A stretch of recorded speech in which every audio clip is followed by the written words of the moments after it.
Bienvenidos, esto es Casa del Padre.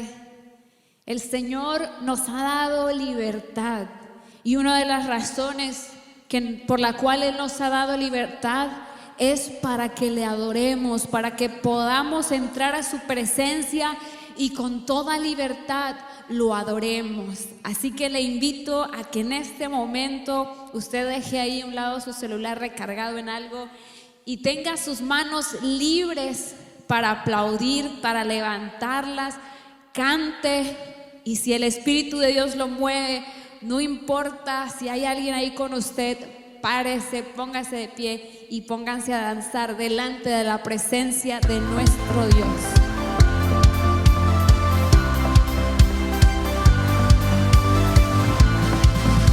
Él es bueno, Él es digno de ser alabado en gran manera.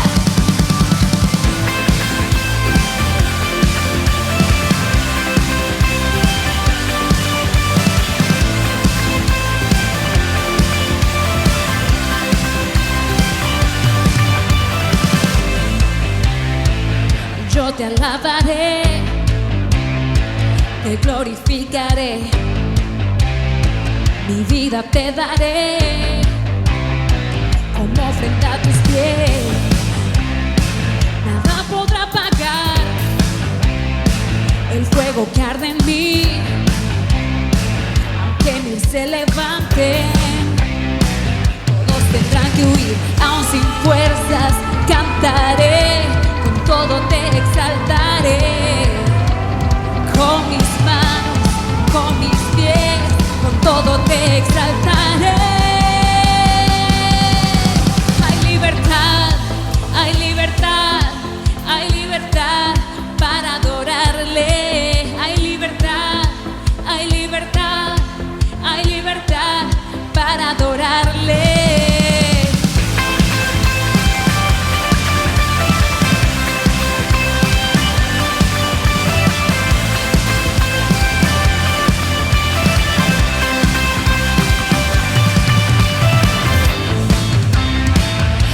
Te alabaré, te glorificaré, mi vida te daré como ofrenda a tus pies. Nada podrá apagar el fuego que arde en mí, aunque mil se levanten, todos tendrán que huir, aún sin fuerzas cantaré. Con todo te exaltaré, con mis manos, con mis pies, con todo te exaltaré. Hay libertad, hay libertad, hay libertad para adorarle. Hay libertad, hay libertad, hay libertad para adorarle. Hay libertad, hay libertad. Hay libertad para adorarle. Hay libertad, hay libertad, hay libertad para adorarle. Es aquí donde usted con sus propias palabras puede exaltar al Señor y decirle: grande eres, Señor, eres bueno, eres maravilloso. Tengo que adorarte, tengo que cantarte, tengo que levantar mis manos, aplaudir, danzar, girar, porque tengo libertad, porque tengo el gozo de la salvación. Hay libertad, hay libertad, hay libertad para adorarle. Hay libertad, hay libertad, hay libertad para adorarle. Hay libertad, hay libertad para adorarle. Hay libertad, hay libertad, hay libertad para adorarle.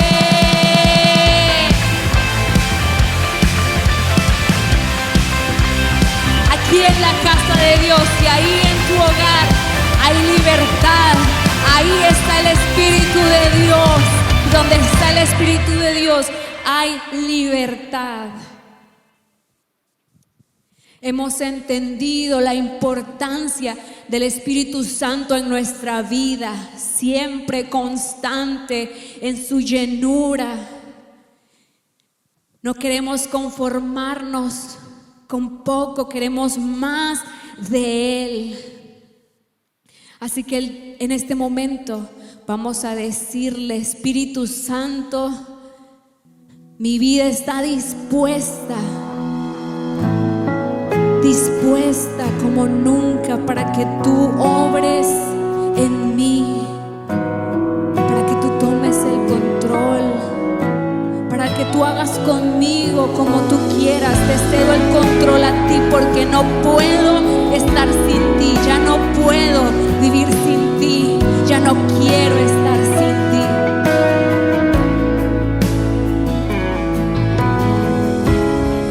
Quiero postrarme ante ti, no hay palabras que decir, solo quiero darte gracias, toda mi vida entregarte. Es que no puedo ya vivir cuando estoy lejos de ti. Toda mi alma desespera cuando mi vida de ti se aleja. Santo Espíritu, lléname con tu presencia, renuévame y haz con mi vida lo que quieras hacer, cambia todo mi ser.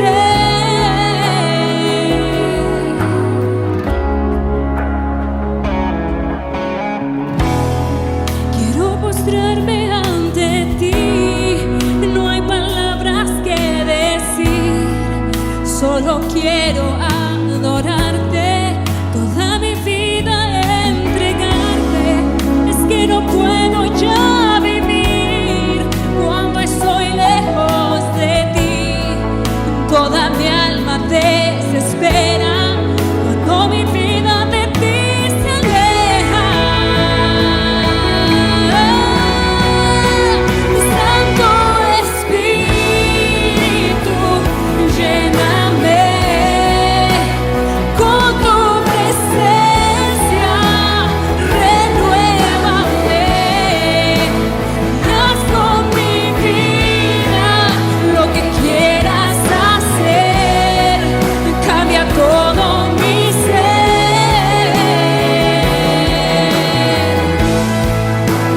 Santo Espíritu, lléname con tu presencia, renuévame y haz con mi vida lo que quieras hacer, cambia todo mi ser.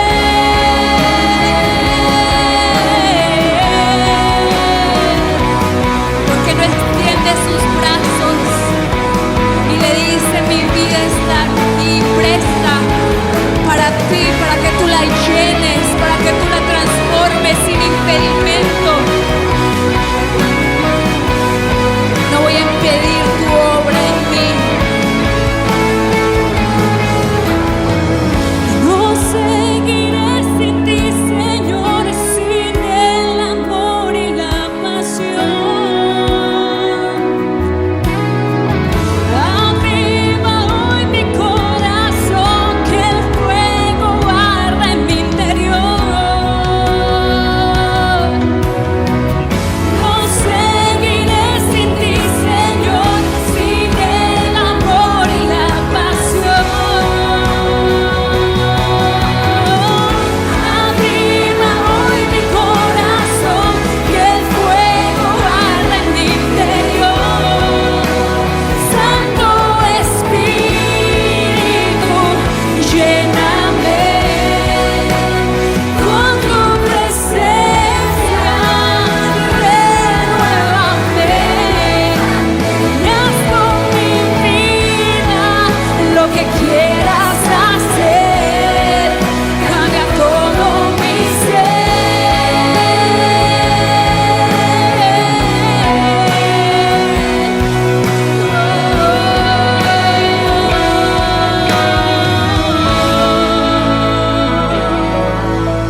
palabra de Dios te dice: Espíritu Santo, ven y haz con nosotros como tú quieras.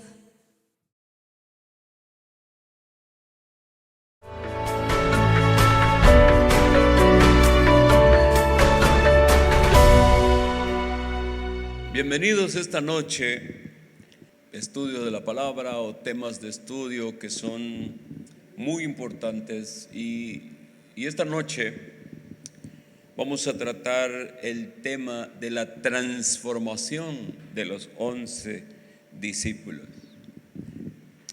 Los 11 discípulos fueron radicalmente cambiados por la venida del Espíritu Santo en el día de Pentecostés.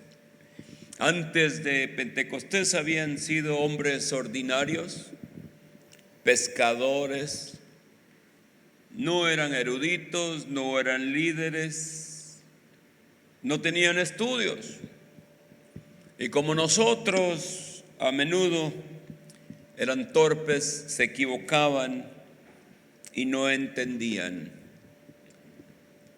Casi en todas las ocasiones hicieron algo incorrecto, entraron en pánico ante el peligro, seguían sin entender lo que Jesús estaba enseñando. Había que explicarles los significados. Tenían muy poco sentido del poder y definitivamente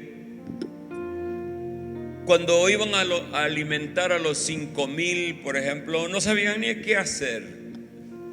No sabían qué había pasado. Ellos no pensaron que se podía alimentar a 5,000 personas cuando Jesús les dijo que lo hicieran. Bueno, ¿quién puede entender esas cosas? El hombre natural no entiende. Y ese era el caso de los discípulos.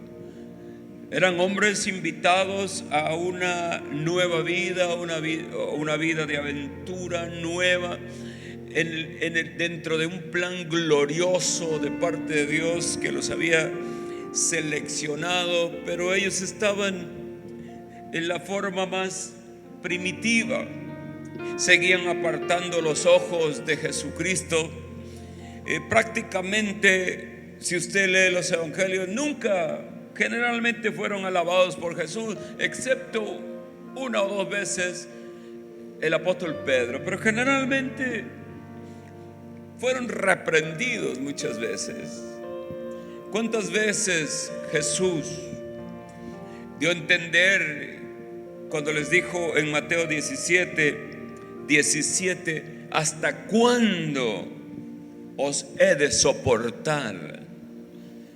¿Hasta cuándo voy a soportarles? ¿Cuántas veces les llamó hombres de poca fe? ¿Cuántas veces le dijo, insensatos y tardos de corazón para creer la palabra? ¿Cuántas veces Jesús los reprendió por alguna mala actitud que tomaron dentro del mover de tantas personas, como cuando se dirigieron a los niños y prácticamente decían: saquen a los niños de aquí, no les permitan acercarse, básicamente esto no es para niños. Y el Señor les dijo: no hagáis eso, déjenlos venir a mí, porque de ellos es el reino de los cielos. ¿Y qué diremos de la oración?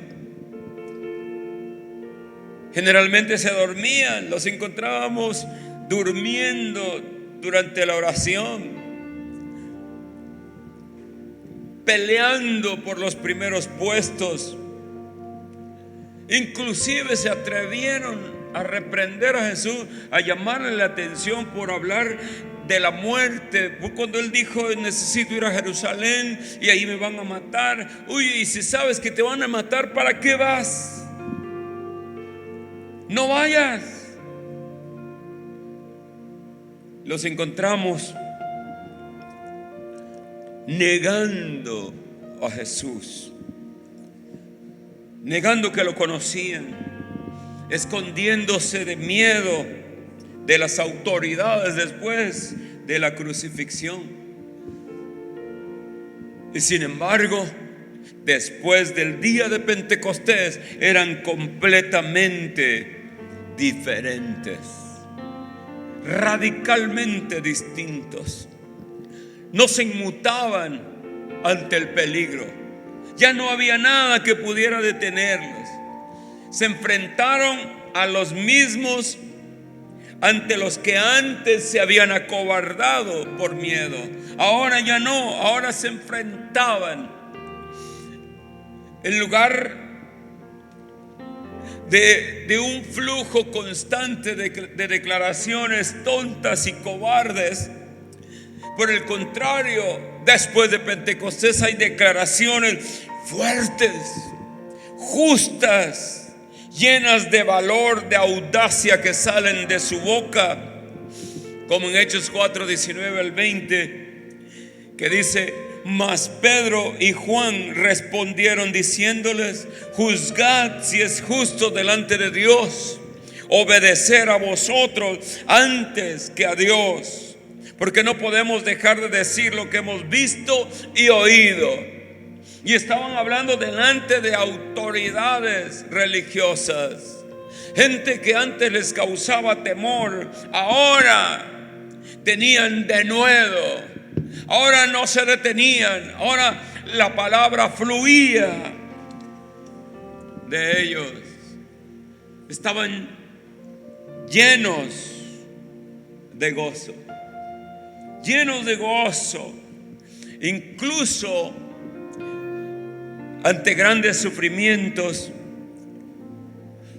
vivieron vidas que daban un testimonio vibrante de Jesucristo, yendo por todo el mundo a proclamar valientemente el evangelio de Jesús, trabajando incansablemente y amando no solo a Jesús, sino amando también a sus enemigos, y estaban totalmente dispuestos a morir por la causa de Cristo. ¿Qué fue lo que pasó con ellos? Eran hombres que hoy podemos decir eran de gran sabiduría y de firmeza. Acá hay un episodio muy interesante en Hechos 4:13, donde leemos: entonces, viendo el denuedo de Pedro y de Juan, y sabiendo que eran hombres sin letras y del vulgo, se maravillaban y les reconocían que habían estado con Jesús. La palabra vulgo da a entender y significa que eran hombres comunes, hombres que no tenían educación, que no habían tenido estudios ni teológicos ni seculares. Eran gente diferente a los escribas y a los fariseos y a los maestros dedicados y capacitados para enseñar la ley de Moisés y los profetas. Entonces ellos decían: ¿quiénes son estos? Ignorantes de todo. Nosotros hemos dedicado una vida a estudiar la palabra, a estudiar el significado de ella, y estos no lo han hecho. Sin embargo, ¿de dónde sacan esas palabras? ¿De dónde les viene ese conocimiento? ¿Cómo es posible? No hay coherencia. ¿Y sabes cuál fue su respuesta? Dice la Escritura: reconocían que habían estado con Jesús. Aleluya. Esa fue la forma en que explicaron este dilema de hombres sin preparación, sin estudios, pero que estaban tan confiados y no los intimidabas con nada y tenían de nuevo seguridad y una palabra poderosa. No hay otra explicación. Habían estado con Jesús. Esto es lo que uno entiende, que cuando estas autoridades, líderes judíos, observaron esto en Pedro y en Juan, a pesar de su falta de entrenamiento formal, se dieron cuenta de que estos seguidores de Jesús estaban ahora actuando y hablando como su maestro. Estaban hablando como Jesús. Estaban hablando como el maestro de maestros. Aleluya. Y mire usted esto, porque Jesús tampoco era un hombre de estudios. Jesús tampoco tenía estudios. Tampoco se sentó a los pies de ningún rabino. Jesús era semejante a ellos. Jesús no tenía estudios, Jesús no tenía nada de ello, no tenía nada formal. Sin embargo, habló con autoridad, una autoridad y un conocimiento que asombró a todos los escribas, maestros de la ley y todo, desde incluso cuando tenía solo 12 años. La gente había expresado esa misma sorpresa, la misma sorpresa que tenían estas autoridades, la misma sorpresa que tenían al oír a Pedro y Juan, era la misma sorpresa que antes habían mostrado ante el conocimiento, ante la palabra de autoridad que Jesús hablaba. Si usted lee Juan 7, 14 y 15, la escritura dice: mas a la mitad de la fiesta subió Jesús al templo y enseñaba. Y se maravillaban los judíos diciendo: ¿cómo sabe este letras sin haber estudiado? Eso decían de Jesús. Porque él no había estudiado. Él no fue al instituto bíblico. Y sus discípulos tampoco. ¿Qué estaba pasando? Bendito sea Dios. Durante 3 años, estos discípulos habían estado con Jesús. Y en todo momento, ese contraste tan marcado que había entre el maestro y los discípulos era muy evidente. Eran torpes, no entendían, decían cosas extrañas, raras de repente. Es obvio que cuando tú tienes a alguien así, que le explicas algo y no lo entiende, le dices haz esto y no lo hace como debe, y entonces dice, cualquiera diría como Jesús: ¿hasta cuándo voy a soportar a estos? Pero de repente, esos insoportables, esos torpes, esos que no aprenden nada ni entienden nada, de repente están actuando como el mismo Jesús, están actuando como su maestro. El cambio fue gigantesco, notable, y el cambio fue inmediato. Y no solo fueron ellos, fue toda la comunidad de seguidores de Cristo que se transformó. Una transformación. De no entender pasaron a entender. De tantas palabras torpes comenzaron a tener palabras de sabiduría. de un enorme abismo y distancia entre Jesús y ellos, ahora eran como su maestro. Mire qué maravilloso, después de ese día inmediato, milagroso, toda la comunidad que seguía a Jesús fue transformada, cambiados. Toda esa comunidad que seguía a Jesús fue cambiada, transformada. Y dice Hechos 2, 43 al 47, y sobrevino temor a toda persona, y muchas maravillas y señales eran hechas por los apóstoles. Todos los que habían creído estaban juntos y tenían en común todas las cosas, y vendían sus propiedades y sus bienes y los repartían a todos según la necesidad de cada uno. Y perseverando unánimes cada día en el templo y partiendo el pan en las casas, comían juntos con alegría y sencillez de corazón, alabando a Dios y teniendo favor con todo el pueblo. Y el Señor añadía cada día a la iglesia los que habían de ser salvos. ¿Qué pasó con los 11? ¿Qué pasó con los creyentes originales? ¿Qué pasó que los cambió, que los transformó? La respuesta inequívoca es Pentecostés. La venida del Espíritu Santo registrada en Hechos 2:4 es lo que podríamos llamar el parteaguas en la vida de los 11 discípulos y de todos los discípulos del Señor.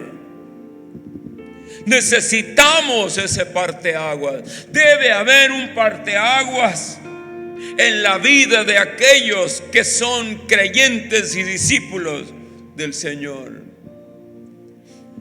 ¿Dónde estamos nosotros? Porque hay un antes de Pentecostés y un después de Pentecostés. Hay una vida prácticamente de errores, de equivocaciones, de falta de entendimiento, de falta de valor. De repente un cambio milagroso en el conocimiento, en el manejo de las palabras. ¿Dónde estamos nosotros? ¿En qué lado del proceso estamos? Vea, analice conmigo a partir de ahora.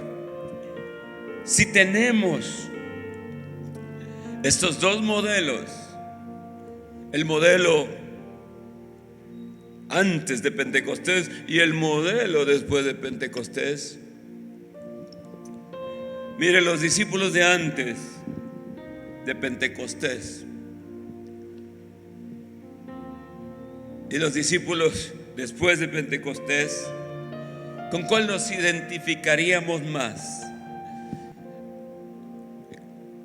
¿Con cuál encaja más nuestras vidas? Sin Pentecostés entró el pánico ante el peligro. Al apresar al maestro, todos huyen. Si yo soy presa del miedo, si yo pretendo ser un seguidor de Cristo, pero el miedo me consume, el miedo me paraliza, el miedo me impide hablar del Evangelio de Jesucristo, estoy de lado, equivocado. Tengo que seguir aprendiendo mis lecciones una y otra vez porque no entiendo nada. En las pruebas, en los conflictos, en las tormentas, sigo apartando mis ojos del Señor, me alejo de Él. Solo le sigo cuando van bien las cosas, pero apenas se pone algo malo, salgo huyendo. Tengo una constante lucha con el orgullo. Todos estos son temas de alguien que no ha tenido la experiencia de Pentecostés en su vida. Esa es la clave. Te vas a mantener del lado antes, el lado que no es útil en ninguna forma, en el que tu vida es infructífera. Estás dale y dale, y repite los mismos errores, la lucha constante, el abandono del camino. Después te remuerde la conciencia y regresas, y después te vuelves a ir. La debilidad es una característica de tu estilo de vida de creyente. No hay en ti aquello que dice el apóstol Pablo: y para esto también trabajo, luchando según su poder, el cual actúa poderosamente en mí. No hay una vida de poder, no hay una vida de avance, no hay una vida de autoridad, no hay una vida de sabiduría, no hay una vida de valor. ¿Te sigue preocupando tu posición terrenal? ¿Te quedas dormido en la oración? ¿No quieres orar? ¿No tienes la fortaleza? Eres tímido, asustadizo, siempre diciendo: ¿qué va a pensar la gente de mí? Necesitamos reflexionar de qué lado estamos.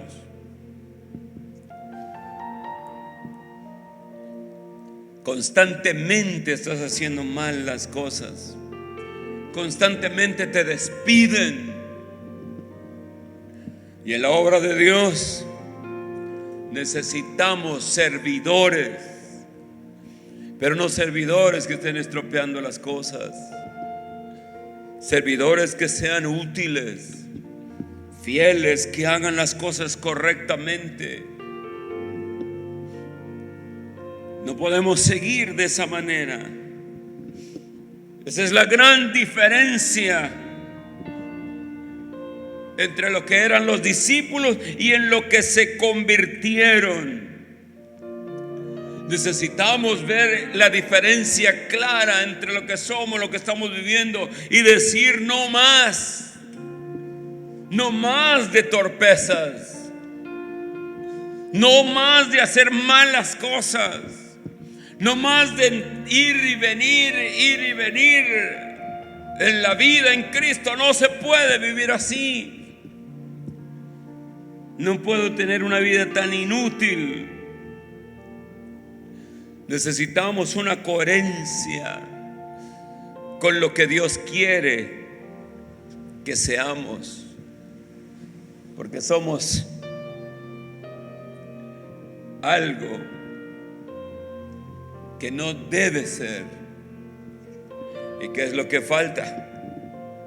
¿Qué es lo que necesitamos? Necesitamos lo mismo que recibieron los discípulos. Lo necesitamos. Necesitamos ser llenos del Espíritu Santo.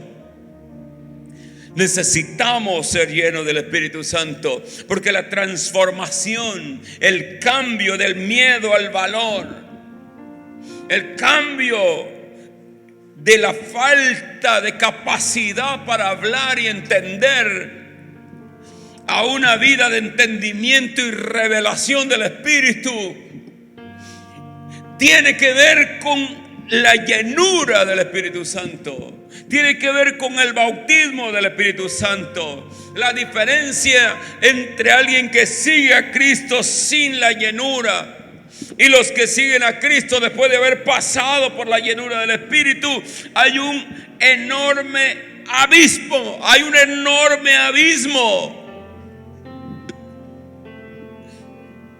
Y quiero animarte,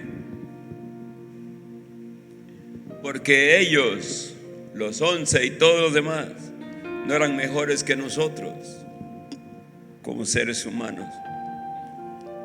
no estaban mejor educados, probablemente no eran más inteligentes. No hay indicios de que tuvieran más talento natural que nosotros, o que fueran más valientes, o que tuvieran más inclinaciones espirituales. No hay. La diferencia la hizo el Espíritu Santo. El Espíritu Santo es el autor y causante de la diferencia, del cambio de estilo de vida, de un estilo derrotado, de un estilo que no da fruto, a un estilo victorioso, fructífero. La diferencia es Pentecostés. Necesitamos Pentecostés en nuestra vida. Algunos de ustedes que me están escuchando ha estado tratando de cambiar durante años y años y no puede, y siempre está luchando con los mismos pecados, los mismos malos hábitos que ha tenido durante todo el tiempo. Y seguro que después de un tiempo ya le quedó claro que nosotros no podemos cambiarnos a nosotros mismos, y que toda esa vida llena de errores repetidos resulta agobiante. Necesitamos un cambio real como el que vemos en los discípulos. Un cambio real que no podemos nosotros hacer, sino que el único que puede hacerlo es el Espíritu Santo. No necesitamos un programa de autoayuda. No necesitamos leer libros de superación personal. No necesitamos desaprender los malos hábitos, atacarlos para ver si somos mejores. No solo necesitamos un poco más de autodisciplina y responsabilidad, no. Lo que necesitamos es la gracia de Dios para que nuestro corazón sea transformado por su gran poder. Lo que necesitamos es ser llenos del Espíritu Santo, llenos de Jesucristo mismo, para que cada uno de nosotros pueda decir lo que dijo el apóstol Pablo en Gálatas 2:20: con Cristo estoy juntamente crucificado, y ya no vivo yo, Cristo vive en mí. Esta enseñanza tiene una segunda parte y la vamos a ver el próximo miércoles. Hasta aquí lo vamos a dejar, pero este tema tan importante espero que traiga claridad a tu vida y que sepas que hay un antes y un después de Pentecostés, y que la vida antes de Pentecostés es la vida de esfuerzo humano, y que las características son características humanas que conducen al fracaso y a la frustración. Pero hay una experiencia en medio del camino, una experiencia que Cristo ha provisto para ti de parte del Padre. La experiencia de Pentecostés, la experiencia del bautismo, la experiencia de la llenura del Espíritu sobre ti. Eso provocará un milagro transformador. Todo lo que tú has anhelado para servir a Dios victoriosamente y en su voluntad está y tiene la respuesta en el Pentecostés. Cuando el Espíritu Santo venga sobre ti, cuando seas bautizado y lleno del Espíritu, entonces serás mudado en otro hombre a semejanza de sus discípulos. Y podrás decir: ya no vivo yo, Cristo vive en mí ahora. Oremos a Dios. Padre, gracias. Gracias por la comprensión que nos das esta noche de la experiencia de Pentecostés. Mucha gente batallando, mucha gente con miedo, ignorando la bendición provista a través del día de Pentecostés. Necesitamos nuestro Pentecostés. Necesitamos una experiencia que sea el parteaguas, que sea el antes de y después de.